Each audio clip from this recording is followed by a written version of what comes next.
तो चलो बात करते हैं प्रोस्टाग्लैंडिन्स के बारे में। क्या होते हैं प्रोस्टाग्लैंडिन्स? तो ये जो टॉपिक है प्रोस्टाग्लैंडिन्स का, ये बहुत सारे लोगों को काफ़ी ट्रिकी लगता है, समझ में नहीं आता, लेकिन टेंशन लेने की कोई बात नहीं है। आज काफ़ी सिंपल फॉर्म में हम प्रोस्टाग्लैंडिन्स को स्टडी करेंगे। तो प्रोस्टाग्लैंडिन्स को समझने के लिए हमें थोड़ा सा जूम आउट करना पड़ेगा। हम सबसे पहले बात करते हैं ईकोसिनोइड्स के बारे में। क्या होते हैं ईकोसिनोइड्स? तो ईकोसिनोइड्स जो है ये एक ग्रुप है कंपाउंड का जिन्हें कलेक्टिवली ईकोसिनोइड्स कहा जाता है। इन्हें ईकोसिनोइड्स इसलिए कहा जाता है क्योंकि ये 20 कार्बन से बने होते हैं। इनकी प्रॉपर्टीज़ ये है कि ये इन्फ्लेमेटरी मीडिएटर हैं, यानी इन्फ्लेमेशन कॉज करवाते हैं, और ये जहाँ पर भी ज़रूरत होती है वहीं पर ही सिंथेसाइज होते हैं और वहीं पर ही अपना एक्शन शो करते हैं। ये हार्मोन्स की तरह किसी बॉडी के एक पार्ट से रिलीज़ होके बॉडी में ट्रैवल करके साइट ऑफ एक्शन तक पहुँचते नहीं है। ये जहाँ पर भी ज़रूरत होती है, जहाँ पर भी एक्शन शो करना होता है, वहीं पर ये सिंथेसाइज होते हैं और अपना एक्शन शो करते हैं। और क्या क्या एक्शन शो करते हैं ये हम थोड़ी देर में देखेंगे ना। ये जो पूरा ग्रुप है ईकोसिनोइड्स का, ये फर्दर और सब ग्रुप्स के अंदर डिवाइडेड है, जैसे कि प्रोस्टाग्लैंडिन्स, ल्यूकोट्रिन्स, थ्रोम्बोक्सिन्स और छोटे मोटे ग्रुप्स के अंदर। आज हम फोकस करने वाले हैं सिर्फ और सिर्फ प्रोस्टाग्लैंडिन्स के ऊपर। तो अब तक आपको थोड़ा बेसिक अंडरस्टैंडिंग हो गई कि प्रोस्टाग्लैंडिन्स असल में होते क्या हैं। ये एक इन्फ्लेमेटरी मीडिएटर्स होते हैं, इन्फ्लेमेशन कॉज करवाते हैं। अब प्रोस्टाग्लैंडिन्स की थोड़ी सी हिस्ट्री देखते हैं जो कि काफ़ी इंटरेस्टिंग है। तो ये बात है 1930 की, जब ह्यूमन सीमेन जो है वो यूटेरस और थोड़े से स्मूथ मसल के जो स्ट्रिप्स होते हैं उन्हें कॉन्ट्रैक्ट कर रहा था। अब क्योंकि ये ह्यूमन सीमन की वजह से हो रहा था, तो उस टाइम के लोगों ने ये अज्यूम किया कि जो भी कंपाउंड है, जिस किसी भी चीज़ की वजह से ये कॉन्ट्रैक्शन हो रहा है, वो प्रोस्टेट ग्लैंड से रिलीज हुई होगी, और इसीलिए उस टाइम पर इसका नाम पड़ गया प्रोस्टाग्लैंडिन्स। अंडरस्टैंड? तो ये थी सिंपल सी इंटरेस्टिंग सी हिस्ट्री कि इनका नाम कहाँ से आया। तो चलो बात करते हैं प्रोस्टाग्लैंडिन्स के सिंथेसिस के बारे में, क्योंकि ये एक काफ़ी इंपॉर्टेंट टॉपिक है। क्योंकि प्रोस्टाग्लैंडिन्स जहाँ पर भी इन्फ्लेमेशन करना होता है, साइट ऑफ एक्शन पर ही सिंथेसाइज होता है, वो कहीं ट्रैवल करके नहीं जाता। तो इसकी सिंथेसिस की बात करें तो जहाँ पर भी इन्फ्लेमेशन होता है, जहाँ पर भी इंजरी होती है, वहाँ पर सेल्स के अंदर ये सारी प्रोसेस होती है। होता ये है कि हमारे सेल मेम्ब्रेन के अंदर प्रेजेंट होते हैं फॉस्फोलिपिड्स।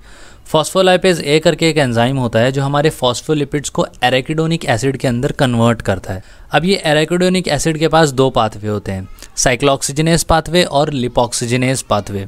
और प्रोस्टाग्लैंडिन्स बनाने के लिए एराकिडोनिक एसिड को साइक्लोऑक्सीजिनेज पाथवे चूज करना होता है, यानी कि कॉक्स पाथवे शॉर्ट फॉर्म में।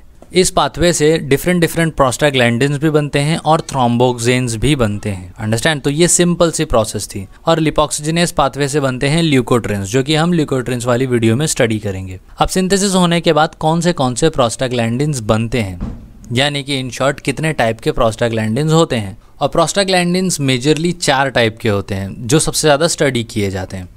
इन्हें याद रख सकते हैं आप कुछ इस तरीके से, DEF&I, not G, DEF&I, okay. और ये प्रोस्टाग्लैंडिन्स हैं PGD2, PGE2, PGF2 and PGI2। एक एक करके इनको स्टडी करते हैं। सबसे पहले बात करते हैं PGD2 के बारे में। PGD2 जो है वो रिलीज होते हैं मास्ट सेल्स और न्यूरॉन्स से। अब ये जो PGD2 या कोई भी प्रोस्टाग्लैंडिन रिलीज हुआ है, वो एक्शन ऐसे ही शो नहीं करेगा रैंडमली।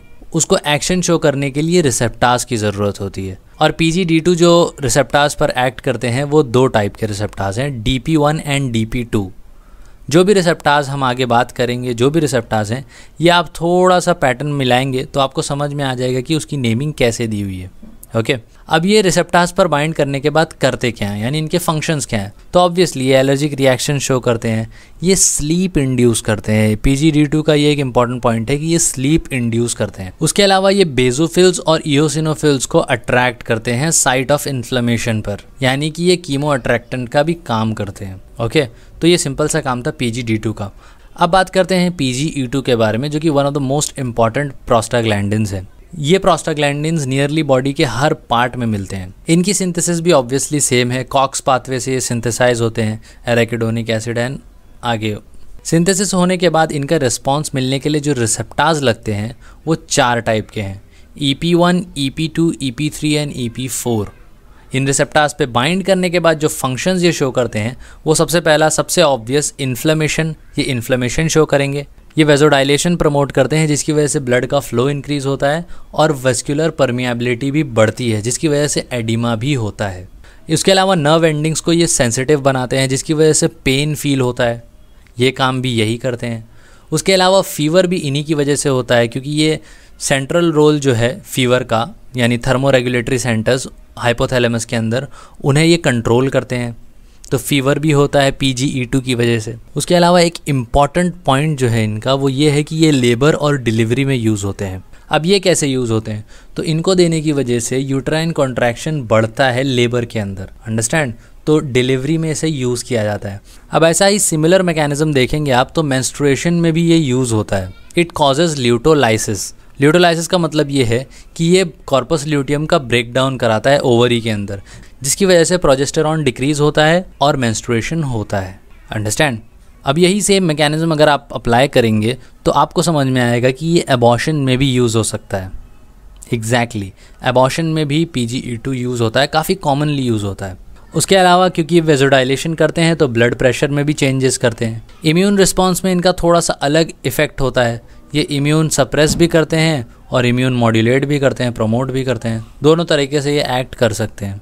एंड लास्टली ये कीमो अट्रैक्टेंट का भी काम करते हैं, यानी कि जहाँ पर भी इन्फ्लेमेशन या इंजरी है वहाँ पर इम्यून सेल्स को अट्रैक्ट करते हैं। मैक्रोफेज, न्यूट्रोफिल्स, इन सारे सेल्स को अट्रैक्ट करते हैं। अब बात करते हैं PGF2 अल्फ़ा के बारे में।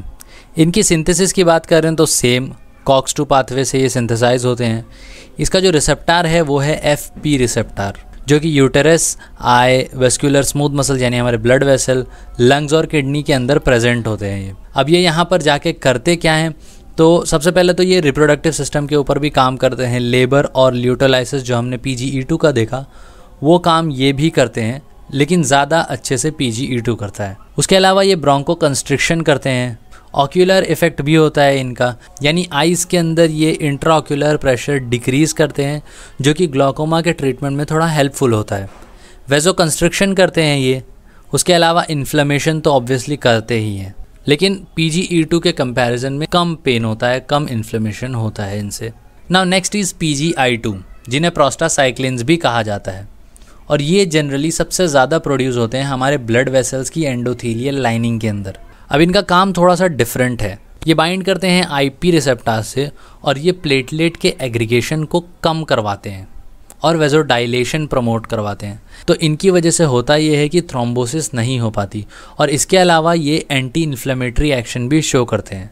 इसका मतलब ये है कि हमारी बॉडी में जिस तरीके से इन्फ्लेमेशन कॉज करने के लिए कोई मैकेनिज्म है, तो इन्फ्लेमेशन को रोकने के लिए भी मैकेनिज्म बनाया हुआ है, राइट? एक्सेलरेटर है तो ब्रेक्स भी हैं, ओके, और ये वो ब्रेक हैं। इन्फ्लेमेशन को रोकने वाले काम PGI2 करते हैं। अब बात करते हैं थ्रोम्बोक्सेन के बारे में। ये थोड़ा सा डिफरेंट है। इनकी सिंथेसिस भी COX पाथवे के थ्रू ही होती है, लेकिन ये प्रोस्टाग्लैंडिन्स में नहीं आते। इनका रिसेप्टार है TP रिसेप्टार। ये TP रिसेप्टार पर बाइंड करके एक्शन शो करते हैं, और ये TP रिसेप्टार्स प्रेजेंट हैं प्लेटलेट्स में, ब्लड वेसल्स में, स्मूथ मसल्स में, लंग्स में, किडनी में, एक्सेट्रा। अब ये जब रिसेप्टार से बाइंड करते हैं तो इनका प्राइमरी एक्शन होता है थ्रोम्बोसिस करवाना, यानी कि सबसे पहला काम करते हैं ये प्लेटलेट का एग्रीगेशन करते हैं और वेजो कंस्ट्रिक्शन करते हैं, और इन दोनों चीज़ों से होता है क्लॉट का फॉर्मेशन। जहाँ पर भी इंजरी हुई है बॉडी में वहाँ पर क्लॉट का फॉर्मेशन करना ज़रूरी है, और वो काम ये करते हैं। तो इनके फंक्शंस में सबसे पहला है प्लेटलेट एग्रीगेशन, दूसरा है वेजो कंस्ट्रिक्शन, तीसरा है इन्फ्लेमेशन कॉज करना, कि ये जहाँ पर भी इंजरी हुई होती है वहाँ पर इन्फ्लेमेशन भी कॉज करते हैं, ब्रोंको कंस्ट्रिक्शन भी करते हैं ये। और अगर थ्रोम्बोक्सेन का प्रोडक्शन बढ़ जाए, ओवर प्रोडक्शन हो जाए थ्रोम्बोक्सेन्स का, तो मायोकार्डियल इन्फाक्शन भी हो सकता है, क्योंकि छोटी छोटी जो कोरोनरी आर्टरीज हैं उनके अंदर क्लॉट का फॉर्मेशन हो जाएगा और वेजो कंस्ट्रिक्शन होगा, जिसकी वजह से मायोकार्डियल इन्फाक्शन हो सकता है।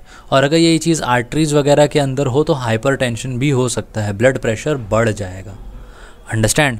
तो ये बात हो गई थोड़े से इन्फ्लेमेटरी मीडिएटर्स के बारे में। अब नेक्स्ट वीडियो में हम बात करेंगे ल्यूकोट्रिन्स के बारे में। और अगर आपको कोई भी डाउट हो तो you can reach me out on Instagram, and I will see you on the next one. Thank you so much for watching, और सब्सक्राइब करो यार।